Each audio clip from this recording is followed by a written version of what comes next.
But let's talk about some other guys in RJ Barret, the Bodman. I haven't called him that in a minute. Or Broadway. Some of y'all like to call him Broadway Barret as well. RJ Barret was pissed. Came out, didn't even miss in the first quarter. I think he went 4 for 4 in the first quarter alone. Went to the hole with gusto, took advantage of the OKC Thunder not having real shot blockers. Shot 62% from the field. 7 of 18. 3 of 4 from 3. There was an arc on his 3-point shot today. 6 turnovers. Bruh. Some of those was a little bit of the rest. Some of those was a little bit of RJ. But all in all, good night for RJ. For me, I am not... Listen, RJ, great game. I'm still in the woods with RJ. He's not out the woods in my mind yet. I need to see more. What do you think about that, Lee? Because you've been out. You haven't been talking since RJ's been on his slump, but you've been away. My pops and I have had a chat thread for about 23 years now. That's like all Knicks, man. Like we talk about the Knicks more than we talk about anything else. And this was the first time this morning before the game that I actually uttered the words, like, it's time to trade RJ. Like, I think the time has come to start considering that and looking for moves that offload his contract, because I didn't feel like in year 4, he's not there in a development. And there's something just about his game that doesn't fit alongside Julius Randle, Mitchell Robinson, and Jalen Brunson. And I'm really glad that that statement was overturned tonight with him finally breaking out. And really, my dad and I were tested through a game, and that's what we mostly talked about, was how happy we were for both him and IQ to get out of their slump against a team that has some fairly good defensive. I mean, Dort is elite defensively. SJA is no slouch. He's having his best year overall in terms of his defensive efficiency. And Giddey is pretty solid too. You throw in Jalen Williams and some of their other guys that have a pretty solid defensive rotation, and they switch a lot because they're basically a positionalist team. So for RJ to get those numbers and that level of efficiency against a primary Dort defender, pretty solid. I'm backing away a little bit from my trade. RJ, I didn't want to be knee-jerk.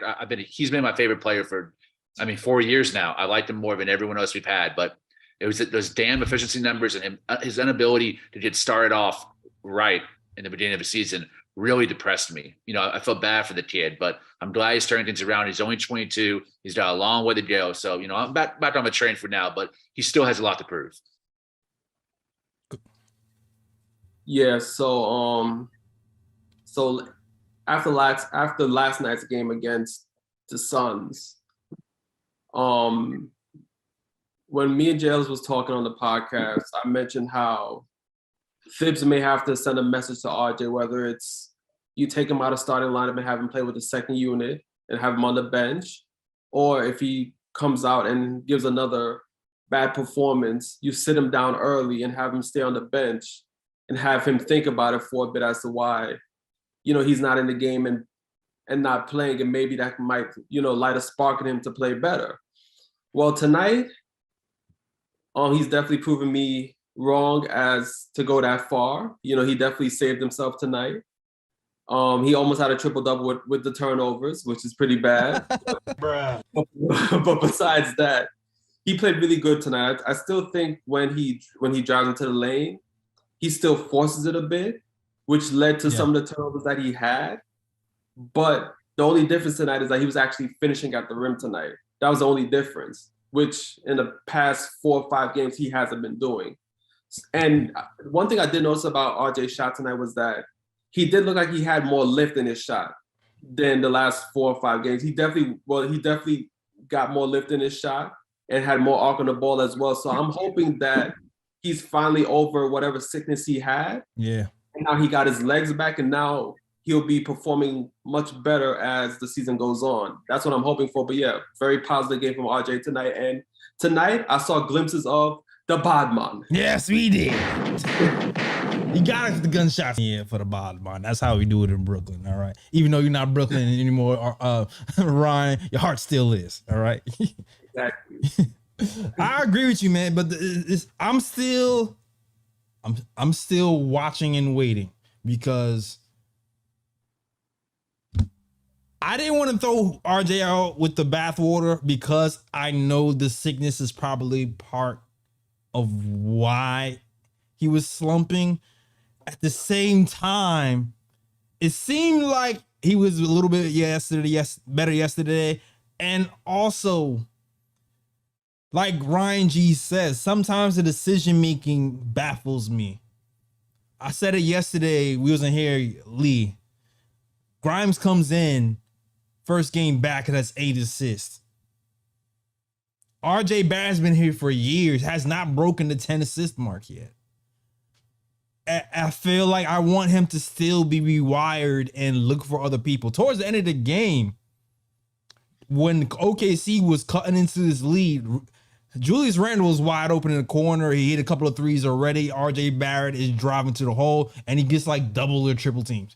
And you see Julius Randle waving his hands in the air, and RJ Barrett turns the ball off. Stuff like that still needs to be fixed for me. And I'm happy that he's finishing at the rim now, at least tonight. And I'm happy that the shots are starting to fall for him. But I need for a few things to happen. One of those is I would need those two things to happen a lot more consistently. And I need him to check his vision and get it off that tunnel and widen his scope and look for his teammates.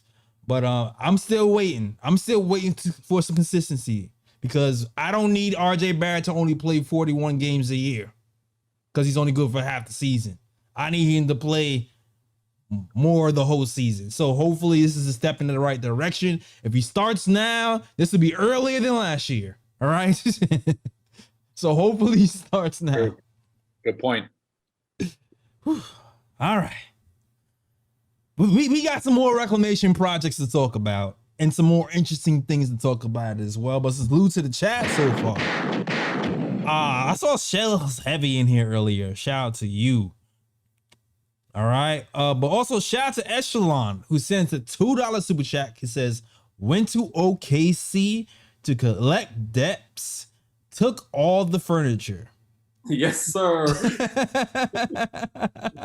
Take it all. And while you're at it, take Shy too, because they don't need him. All right. He's still a baller, but not today he wasn't. Not today he wasn't. And we'll get to that soon. Shout out to Samir Sariano. Since $5 super chat. Says happy to see RJ bounce back. Big game from the big three.